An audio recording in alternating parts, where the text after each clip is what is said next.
नमस्कार, मैं हूं सैयद सुहेल और यूपी चुनाव से जुड़ी हमारी खास पेशकश मंथन लगातार जारी है। सीधे आपको उत्तर प्रदेश की राजधानी लखनऊ लिए चलते हैं, जहां हमारा खास कार्यक्रम मंथन चल रहा है, जिसमें राजपाल यादव, जो कि एक्टर से अब पॉलिटिशियन बन गए हैं, वो मौजूद हैं।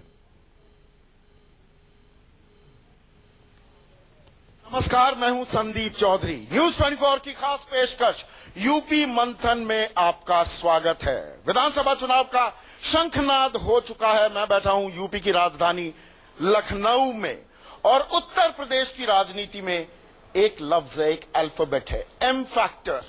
उसकी चर्चा लगातार होती रहती है, जोरों पर होती है। मैं मुस्लिम फैक्टर की बात कर रहा हूं, और हो भी क्यों ना, क्योंकि उत्तर प्रदेश की जो 403 विधानसभा सीटें हैं, उनमें से 70 सीटें ऐसी हैं जहां पर मुसलमानों की तादाद 20 से 30% है। 30% से ज्यादा आबादी वाली 73 विधानसभा सीटें हैं। कुल मिलाकर आंकड़ा हो जाता है 143। सूबे में कुल मिलाकर मुसलमानों की आबादी लगभग 18% है। और इसीलिए जो भी दल हो या जो भी गठबंधन हो, वो मुसलमानों पर नजर रखकर अपनी राजनीतिक रणनीति बनाता है। ताजा जो गठबंधन हुआ है समाजवादी पार्टी और कांग्रेस का, वो ये कहकर कि धर्मनिरपेक्षता को वो बचाना चाहते हैं, सेक्युलर ताकतों का बिखराव नहीं करना चाहते हैं, तो निगाहें कहां पर? मुसलमानों पर। बीएसपी ने 97 मुसलमानों को, 403 में से 97 मुसलमानों को सीटें दी हैं। नजरें कहां हैं? दलित और मुस्लिम वोट बैंक, जो लगभग 40% बन जाता है। और बीजेपी कहती है कि नहीं, हमें तो मुसलमानों के वोट की जरूरत नहीं। उनकी निगाहें क्या है? यहां पर भी मुस्लिम फैक्टर इंपॉर्टेंट हो जाता है, क्योंकि वो ध्रुवीकरण की कोशिश कर रहे हैं। लेकिन बड़ा सवाल जिसका जवाब आज मैं तलाशना चाहूंगा, मेरे साथ कुछ खास मेहमान हैं, वो ये कि यूपी का मुसलमान चाहता क्या है?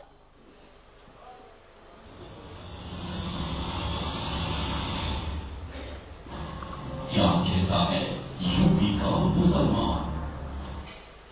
और मेरे साथ चर्चा में 3 खास मेहमान, तीनों मौलाना हैं। मेरे साथ मौलाना यासूब अब्बास, शिया धर्म गुरु हैं। मेरे साथ सैयद बाबर अशरफ, इस्लामिक स्कॉलर हैं। मेरे साथ मौलाना खालिद फिरंगी रशीद महली, सुन्नी धर्म गुरु हैं। तीनों मेरे साथ हैं। मैं शुरुआत करना चाहूंगा महली साहब आपसे। यूपी का मुसलमान क्या चाहता है? उसके दिल में क्या है? नहीं, यूपी का मुसलमान ये चाहता है कि हमारा स्टेट तामीर और तरक्की की राह पर आगे चले, मुल्क सेकुलरिज्म के पर आगे बढ़े, जो हमारे कॉन्स्टिट्यूशन की जड़ और बुनियाद है। और जो मुसलमानों को इख्तियारात हमारे मुल्क के कॉन्स्टिट्यूशन ने दिया है, वो इन लेटर इन स्पिरिट मुसलमानों को हासिल हों। उनको चाहे नौकरी हो, चाहे तालीम हो, उनको उनके हुकूक दिए जाएं। और मुसलमान ये भी चाहता है कि शरई मामलात के साथ, हमारे शरई मामलात में, हमारे मुस्लिम पर्सनल लॉ में किसी भी किस्म से कोई भी छेड़छाड़ ना की जाए। तो मतलब जो बातें अखिलेश यादव कह रहे हैं, वही बातें लगभग आप कह रहे हैं। देखो, कोई पार्टी हमारे मुतालबात को आगे लेके चलती है, तो जाहिर सी बात है, मुतालबात भी हम लोग पॉलिटिकल पार्टीज ही से करते हैं। तो मतलब मुसलमान एक वोट बैंक महज है? ये महज वोट बैंक नहीं है। मुसलमान इस मुल्क की और इस सूबे की आबादी का 20% वोट बैंक है, और वो चाहता है कि जो हमारे मुतालबात हैं वो पूरे किए जाएं। और अगर ये मुसलमानों का मुतालबा है, तो हम समझते हैं कि अपने मुल्क के कानून और आइन के ऐन मुताबिक। बाबर अशरफ साहब, मुसलमान क्या चाहता है? या वो सिर्फ महज एक वोट बैंक है, उससे ऊपर कुछ नहीं है? ये 68 साल की हकीकत है। देखिए, अफसोस के साथ अगर कहा जाए तो पिछले 67 साल के अंदर अगर मुसलमानों को किसी भी प्लेटफॉर्म पे देखिए, शैक्षिक देखिए, एम्प्लॉयमेंट में देखिए, हर जगह पे वो पीछे गए हैं। इसका मतलब ये है कि एक तरीके से ये कहा जाए कि सो कॉल्ड जो भी सेकुलर पार्टीज हैं, वो चाहे जिनका भी आप नाम लें, जिनको सेकुलर पार्टी से हिंदुस्तान में जाना जाता है, वो मुसलमानों के वोट तो चाहती हैं, लेकिन उनके जो प्राइम मुद्दे हैं उनको सिर्फ पोटली में रख के उनको आवाज देती हैं। उनका आप अगर किसी भी आप देख लिए, राजा का घर देख लिए, राजा से मुराद ये जिन्होंने 67 साल हुकूमत की है, उनका घर रायबरेली और अमेठी का है। आज आप अमेठी में चले जाइए और रायबरेली में चले जाइए, या उसके कुर्बे जवार के किसी भी खत्ते में चले जाइए, आप देखेंगे कि वो कच्ची झोपड़ियां हैं। एजुकेशन के नाम के ऊपर कोई इंस्टीट्यूट पिछले 60 साल के अंदर नहीं क्रिएट किया गया। आप देखेंगे किसी किस्म का डेवलपमेंट नहीं हुआ। तो मैं पूछता हूं कि सेकुलरिज्म के नाम के ऊपर वोट क्यों ले रहे हैं आप? सवाल ये है कि वोट दे क्यों रहे हैं और वोट मांगे जाते हैं? देखिए, बड़ी धर्मगुरु और मौलाना ये अफसोस की बात है। राजनीतिक दलों के साथ देखिए, what is happening since last, मानेंगे ना? I am telling you one thing very much clear, and this is, हम इस बात को तस्लीम करते हैं कि हमारा मेयार जो है वो गिर गया है। जाहिर सी बात है, हम अपने वेस्टेड इंटरेस्ट को मीट आउट करने के लिए जिन चेहरों को आप सामने लाते हैं, वो अपने वेस्टेड इंटरेस्ट पॉलिटिकल पावर से या पॉलिटिकल पर्सनालिटीज के करीब होकर अपने वेस्टेड इंटरेस्ट को मीट आउट कर लेते हैं, लेकिन कम्युनिटी इश्यूज एड्रेस नहीं होते। मैं चैलेंज के साथ कहता हूं, किसी भी शख्स ने हिंदुस्तान में तालीम के मुद्दे के ऊपर कोई बड़ा सेमिनार या कोई डेमोक्रेटिक तरीके से, जमहूरी तरीके से कोई आंदोलन नहीं छेड़ा, जो कि हमें चाहिए था। हम किस बुनियाद के ऊपर वोट मांग रहे हैं? सवाल ये आपने किया कि आप उसका डाटा पेश कीजिए। हमें 3 चीजें चाहिए, बहुत अच्छी, सब जानते हैं कि हमें मकान चाहिए, हमें सैनिटेशन चाहिए, हमें एजुकेशन चाहिए। What you have done over the year? Zero. Everywhere it is zero. तो वोट मांगने का हक आप सेकुलरिज्म की बुनियाद पे, डरा के बुनियाद के ऊपर कि बीजेपी फला करेगी या कांग्रेस फला करेगी या बीएसपी फला करेगी, हमें नहीं। राइट हमारा है बहैसियत हिंदुस्तानी, बहैसियत मुसलमान नहीं, हमारा बहैसियत हिंदुस्तानी ये राइट है कि हमें ये चीजें दी जाए। आपने राइट टू एजुकेशन बनाया, आपने राइट टू लिव दिया, तो आप हमें सिर्फ ये इस बात को दे क्यों रहे? घर तक क्यों नहीं पहुंचता है? इस बात को इंश्योर करना है। और आप ऐलान करते अपने मैनिफेस्टो में, आप क्यों ऐलान करते कि हम 100 मॉडल स्कूल बनाएंगे जहां से रंग बदलेगा, मौलाना यासिफ अब्बास क्या चाहता है? पैदा होंगे। मुसलमान क्या चाहता है? देखिए, जो कड़वी तकरीर कर देता है वो मुसलमानों का नेता हो जाता है। मुसलमान किसी दूसरी सियासी पार्टियों की बैसाखियों के ऊपर खड़ा हुआ है, क्योंकि उनके अंदर कोई क़यादत नहीं है। ये एक तल्ख हकीकत है जो आज मैं आपके टीवी चैनल के हवाले से पहुंचाना चाहता हूं। आपने माइनॉरिटीज के, मुस्लिम के हक की बात की। माइनॉरिटीज का हक उन तक के नहीं पहुंच पाता है। क्यों नहीं पहुंचता है? हुकूमत को, जो भी हुकूमत हो, मैं किसी एक हुकूमत को उसका जिम्मेदार नहीं मानता। तो केंद्र की हुकूमत तो साफ कह रही है, उनके सांसद यूपी में घूम रहे हैं, हमें मुसलमानों की वोट की जरूरत ही नहीं। हाँ, वो कह रहे मुझे जरूरत नहीं है, मगर बगैर मुसलमानों के वो सत्ता में थोड़ी पहुंचे। मुसलमानों ने वोट दिया तब वो सत्ता में पहुंचे। कितने मुसलमानों ने? एक भी उम्मीदवार खड़ा नहीं किया उन्होंने। उम्मीदवार नहीं खड़ा किया, मगर वोट दिए। वो उनकी बात थी कि उन्होंने वो हमको टिकट नहीं दिया किसी भी मुसलमान को, मगर ये हमारा दर्ज था कि हमने हिंदुस्तान में रह के आपको वोट दिया। मगर एक हुकूमत के गिर्द जो बात है कि एक सर्किल है जो हुकूमत के गिर्द घूमा करता है, कुर्सी के गिर्द, वो माइनॉरिटीज के नाम पर मिलने वाला हक उन तक के नहीं पहुंच पाता है, उसका इम्प्लीमेंट नहीं हो पाता है। इम्प्लीमेंट क्यों नहीं हो पाता है? क्योंकि वो कुर्सी को घेरे में, और वो लोग उन्हीं चेहरों को जानते हैं जो चेहरे उनके गिर्द हैं, और जो कोई भी सरकार आती है वो उसको घेर लेते हैं। आज मुसलमान जो आप मौलानाओं की बात कर रहे हैं, आप धर्मगुरुओं की बात कर रहे हैं, जो रसूखदार तबका है मुसलमानों का, आप उनकी बात कर रहे हैं क्या? जी, बिल्कुल साफ शब्दों में बोलिए। मैं इसके अंदर धर्मगुरुओं की बात कर रहा हूँ, मैं इसके अंदर मौलानाओं की बात कर रहा हूँ। इसके अंदर धर्मगुरु जिम्मेदार हैं, इसके अंदर मौलाना जिम्मेदार हैं, जो कौम का सौदा कर लेते हैं, जो पूरी तरीके से सियासी पार्टियों के लिए अपील करते हैं। आपका काम सियासी पार्टियों के लिए अपील करना नहीं है, आपका काम है मेहराब, मस्जिद और मुसलमानों के इस्लाह की बात करना, अपनी बात को पहुंचाना। आप ये नहीं कह सकते कि इस पार्टी को वोट दीजिए। मौलाना खालिद रशीद फिरंगी महली, मैं ये मानता सीधा आरोप लग रहा है धर्मगुरुओं पर। ये धर्मगुरुओं आप फतवे जारी करते हैं कि फलाना पार्टी को वोट करो। धर्मगुरु भी इसी समाज, इसी सोसाइटी का एक हिस्सा है। धर्मगुरु भी इस डेमोक्रेसी का एक हिस्सा है। मैं ये मानता हूँ कि किसको वोट दिया जाए, किसको वोट ना दिया जाए, इस सिलसिले में कोई अपील नहीं होनी चाहिए। लेकिन होती है। जो अगर अपील करता है तो वो गलत है। ये कहना कि मुसलमानों में नहीं मौलाना, माफी से मैं कह रहा हूँ, ये बात आप भी बहुत दफा, नहीं, अगर कोई आप भी बहुत दफा अखिलेश यादव के साथ खड़े दिखाई नहीं, तो अगर कोई सूबे का आपका चीफ मिनिस्टर है, आप उसके पास अपने मुतालबात लेके नहीं जाएंगे तो आप किसके पास अपने मुतालबात? हम लोगों ने जो भी प्रधानमंत्री के पास हमें जो हमसे मिलना चाहेगा, जो बाइज्जत तौर पे हमें बुलाएगा, जाहिर सी बात है हम उसी के पास जाएंगे। हमें बुलाया गया, हमें अपने मुतालबात रखने को कहे गए, हमने अपने मुसलमानों के मुतालबात रखे, चाहे मुअल्लिम उर्दू का मसला हो, चाहे यूनानी डॉक्टर्स का मसला हो, चाहे मदारिस इस्लामिया का मसला हो। ये मसला क्या मतलब? धर्म गुरु क्या राजनीति से अलग क्यों है? कि अगर आप किसी डेमोक्रेसी में रहते हैं, उस डेमोक्रेसी का आप हिस्सा हैं, आपका वोट देना आपका हक है। आप अपने मसाइल हुकूमतों से नहीं हल कराएंगे। मौलाना यासूब अब्बास, क्या मुसलमान यहाँ तक सीमित रह गया है कि कोई राजनीतिक दल कह दे मैंने फलानी इतनी सीट दे दी, दूसरे ने कहा मैं इतनी सीट दूंगा, या तीसरा कहता है मैं कोई सीट नहीं दूंगा, सीट का मोहताज हो गया है मुसलमान? बिल्कुल सीट का मोहताज हो गया, इसमें कोई शक नहीं। और वो जैसे अभी आपने फतवे की बात कही, तो मैं भरपूर तरीके से विरोध करता हूँ। इस तरीके से जो फतवे दिए जाते हैं, इससे मजहब इस्लाम बदनाम होता है। इस्लाम मजहब, इन्हीं फतवे देने वालों ने मजहब इस्लाम को बदनाम। मजहब इस्लाम नहीं बदनाम होता, दे आर बेसिकली बदनाम होता है। क्यों नहीं बदनाम होता है? आप डबल बेड के ऊपर फतवा दे रहे हैं, आप ओढ़ने बिछाने पर पहली फतवा बात दे रहे हैं, यही गलत आप है, टीवी देखने के ऊपर फतवा दे रहे हैं। उसको क्यों नहीं फतवा बदनाम कहना होता ही इस्लाम? गलत है। आपके लफ्ज लिए- फतवा आपके जो लिए है शख्सी वो एक अहमियत ज्यादा बहुत ही है। मुबारक आपके और लिए मजहब की मुतबर्रक अहमियत लफ्ज नहीं है। आपके लिए इम्पोर्टेंट वो आदमी है जो फतवा दे रहा है। आपके लिए इम्पोर्टेंट आपका दीन, आपका मजहब नहीं है। आप उसकी क्यों नहीं मदद करते हैं जो आदमी गलत फतवे दे रहा है? आप क्यों नहीं एक ऐसी कमेटी बनाते हैं कि इस तरीके से रोज रोज हर जुमे का इमाम खड़े होकर फतवा दे देता है? पूरा मजहब इस्लाम बदनाम हो रहा है। एक सवाल पूछना चाह रहे हैं, आरजे हैं मेरे ख्याल से आप। जी सर नमस्कार, मैं आरजे शिव हूँ रेडियो सिटी से। मंथन के रेडियो पार्टनर हैं हम लोग, और हम लोगों ने अपनी लिसनर्स को इनवाइट किया था कुछ दिन से कि अगर कोई सवाल मंथन के मंच तक पहुंचाना चाहें तो काफी लोगों ने सवाल दिए हैं। उनमें से एक सवाल मैं आपसे पूछना चाहता हूँ। अशोक जी पूछ रहे हैं, इस्लाम के बारे में नहीं है, थोड़ा सा जेनरिक है वोटिंग को लेकर के, कि अभी भी अर्बन एरियाज में ऐसा देखा जाता है कि लोग वोट करने बहुत कम बाहर आते हैं। इलेक्शन है, छुट्टी है, लोग छुट्टी मनाते हैं घर पे। तो क्या ये मानसिकता का ज्यादा हिस्सा है, या फिर अभी तक कोई भी पॉलिटिशियन या कैंडिडेट अपने जनता के बीच में उतना फेथ या ट्रस्ट डेवलप नहीं कर पाए हैं? और मैं इसको थोड़ा जोड़ देता हूं जी। आपकी इजाजत से मौलाना यासूब अब्बास। सवाल ये कि अर्बन इंडिया में लोग कम वोट डालने जाते हैं। मैं यहां पलटकर ये कहूं कि मुसलमान इतना वोट डालने क्यों जाते हैं, जबकि वो वोट बैंक की तरह इस्तेमाल होते हैं, उनका बेजा इस्तेमाल होता है, फिर भी बढ़ चढ़कर वो हिस्सा लेते हैं। वो सबसे इस लोकतंत्र को, हमारी जमहूरियत को अगर दमदार बनाने में किसी का बड़ा हाथ है, वो मुसलमानों का है। फिर मैं वही बात कहूंगा तो लोगों को बुरी लगेगी, क्योंकि सही बात लोगों को बुरी लगती है।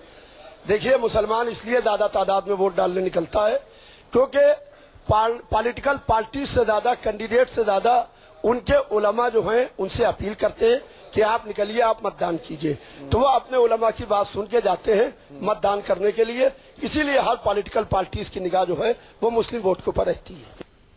रुकना एक छोटे से ब्रेक के लिए, और ब्रेक के बाद भी ये गर्मा गर्म बहस जारी रहेगी। 24 के महामंच पर यूपी के तमाम दिग्गज जनता के सवालों का जवाब दे रहे हैं। आपको सीधे लखनऊ लिए चलते हैं, जहां एक नया सेशन चल रहा है। इस सेशन में चर्चा हो रही है कि आखिर यूपी का मुसलमान क्या कहता है।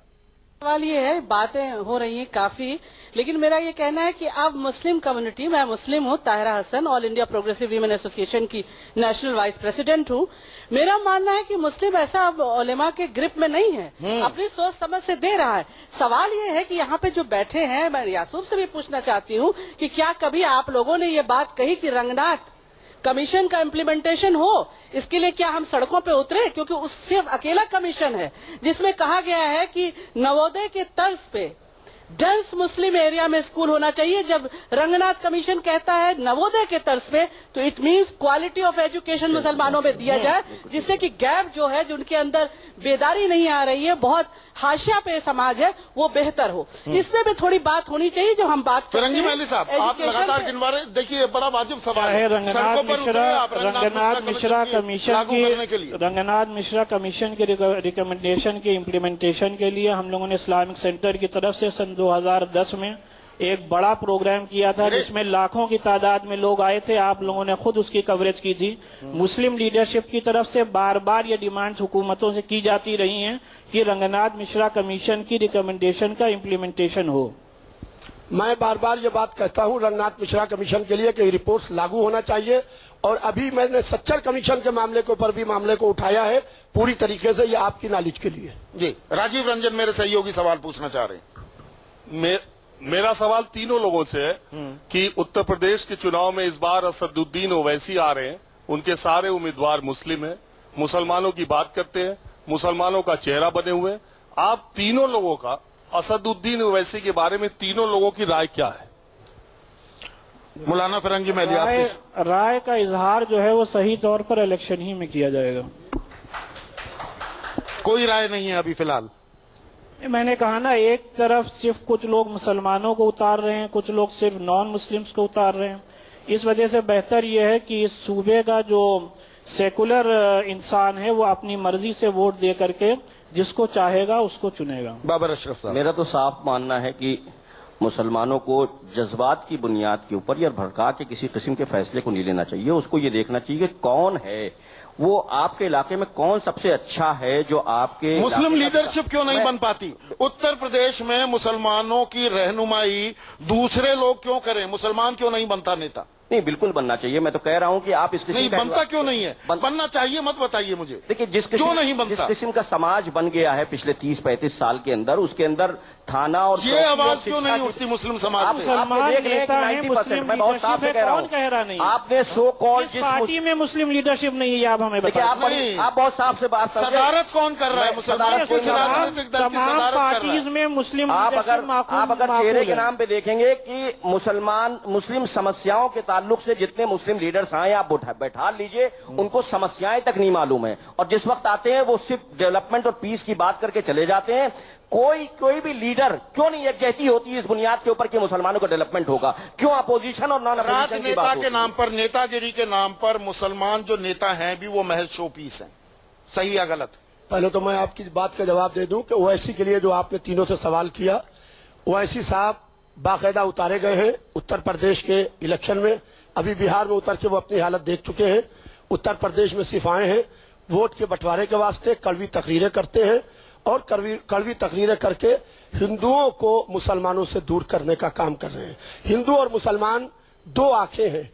अगर से इस वक्त इनको लड़ाने की कोशिश की गई तो एक आंख अगर से खराब हो तो चेहरा कैसा लगेगा? और आपका सवाल, आपने क्या सवाल किया था मुझसे? शो पीस है क्या तथाकथित मुस्लिम नेता? मैं तो कह रहा हूं कि है ही नहीं। मुसलमानों की अपनी लीडरशिप है ही नहीं, और जो है वो शो पीस है। दरअसल मैं मानता हूं कि मुसलमानों के पास अपनी कोई लीडरशिप नहीं है। अगर लीडरशिप होती तो आज मुसलमान सियासी दरवाजे के ऊपर हाथ फैलाए हुए दिखाई ना दे रहा होता। आखिरी सवाल ले लेते हैं जी। अनीस अंसारी। रंगनाथ मिश्रा कमीशन ने एक अहम सिफारिश ये की थी कि आर्टिकल 341 के तहत जो सहूलतें Hindu schedule caste, Sikh schedule caste और बुद्धिस्ट शेड्यूल कास्ट को मिली हैं वो मुसलमान और ईसाई दलितों को भी मिलना चाहिए। इस माध्यम से आपके वसीले से मैं प्रधानमंत्री जी तक ये बात पहुंचाना चाहता हूं कि मुसलमान और ईसाई दलित भी उतने कम पढ़े लिखे। आप ज्ञापन देने गए कभी? उतने फिरंगी महली साहब केंद्र सरकार से गुहार लगाई 341 में बाकी समुदायों को जो रियायत दी गई है वो मुसलमानों को भी अंसारी साहब को बखूबी मालूम है कि आर्टिकल 341 के सिलसिले में इनके साथ हम सब लोग शाना बशाना चले। हम लोगों ने अपने ईद के खुतबे में भी इस मसले को उठाया है, मुख्तलिफ हुकूमतों के सामने उठाया है, लेकिन उसमें मुसलमानों को हिस्सेदारी कोई किसी मरकजी हुकूमत ने आज तक नहीं दी। ये भी एक हकीकत है। देखिए, बहुत साफ सी बात है कि जब तक, मैंने जैसे बताया, जब तक इल्म नहीं आएगा तब तक अपने हुकूक को हासिल करने की तरकीबें आपको नहीं मालूम। मुसलमानों को ला इल्म रख के उनको इस डेमोक्रेटिक प्रोसेस में कैसे हिस्सा बनना है और अपने राइट्स को लेना है, ये कतई तौर पे नहीं हो रहा। और आप देख लीजिए कि पूरा पूरब चले जाइए, पश्चिम, आप जो कह रहे हैं जो है शैक्षिक संस्थान खुले हुए हैं, शैक्षिक संस्थान जो खुले हैं वहां किस किस्म की यानी कि तालीम हो रही है, आप ये भी जाके देख लीजिए कि बच्चे पढ़ रहे हैं, ना उन्हें खुदा ही मिल रहा है, ना उन्हें अंग्रेजी की तालीम ही मिल रही है। 1000 बच्चे या 10,000 बच्चों में कोई 2-4 बच्चे ऐसे खुद से तैर के निकल रहे हैं जो है वो अपनी मंजिलें पा रहे हैं, वरना 9,000 बच्चे ऐसे। पिछली विधानसभा में तो 64 मुस्लिम विधायक थे। 64 मुस्लिम विधायकों ने वो कहा किस दिन बैठ गए कि उन्होंने मुस्लिम इलाकों के अंदर या मुस्लिम डोमिनेंस जो क्षेत्र थे उनके अंदर स्कूल खोलने के लिए कोई महफिल सजाई हो या किसी किस्म का कोई आंदोलन छेड़ा हो, या कभी प्रधानमंत्री से या कभी मुख्यमंत्री से उन्होंने कोई अपील की हो। 64 विधायक जो हैं मुसलमान, उन्होंने कभी मुसलमानों के हित की बात नहीं की। अगर बात की हो तो वो बताएं। असल में वो अपने जो भी उनके सियासी आका हैं वो उनके सामने सर झुकाए रहते हैं। वो मुसलमानों के नुमाइंदे नहीं होते हैं, वो पार्टी के नुमाइंदे होते हैं। लिहाजा पार्टी भी चाहती है कि हमारी बात के ऊपर यस मैन हो तब तो हमारे साथ रहो, अगर यस मैन नहीं हो तो हम तुम्हें टिकट नहीं देंगे, तुम हमारे साथ। मुस्लिम एमएलएज ने इसी रिजीम में बड़े पैमाने पर एजुकेशनल इंस्टीट्यूशंस खोले हैं। आपको देखना, आप उतरौला चले जाएं जो कि एक इंटीरियर इलाका है, वहां बाकायदा पूरा डिग्री कॉलेज हाशमी साहब ने खोला। आप रामपुर चले जाएं, पूरी वहां पर यूनिवर्सिटी खोली गई। ये कहना कि इन एजुकेशनल इंस्टीट्यूशन से पढ़ने वाले मुसलमान बच्चों में कोई सलाहियत नहीं होती, ये बात बिल्कुल गलत। तो मुसलमान क्या चाहता है? क्या सिर्फ महज वोट बैंक बनकर रह जाएगा, या वो भी दौड़ना चाहता है, विकास की इस राह का भागीदार हिस्सेदार बनना चाहता है? क्या इस बार कुछ नया होगा? 11 मार्च को इस बात की तस्दीक होगी। आज आप तीनों का बहुत बहुत शुक्रिया। हमारी editor in chief Anuradha Prasad अब आपको फेलिसिटेट करेंगी। इस सत्र में आपने हिस्सा लिया, बहुत बहुत शुक्रिया। नमस्कार। तो आप देख रहे थे मंथन, और आज न्यूज 24 पर आप पूरा दिन उत्तर प्रदेश चुनाव से जुड़ा हमारे खास कार्यक्रम मंथन देख पाएंगे। राजनीति की कई बड़ी हस्तियां, उत्तर प्रदेश से जुड़ी हुई हस्तियां इस कार्यक्रम में आएंगी और शिरकत करेंगी। एक छोटे से ब्रेक के लिए रुक रहे हैं, लौट रहे हैं कुछ ही पलों में।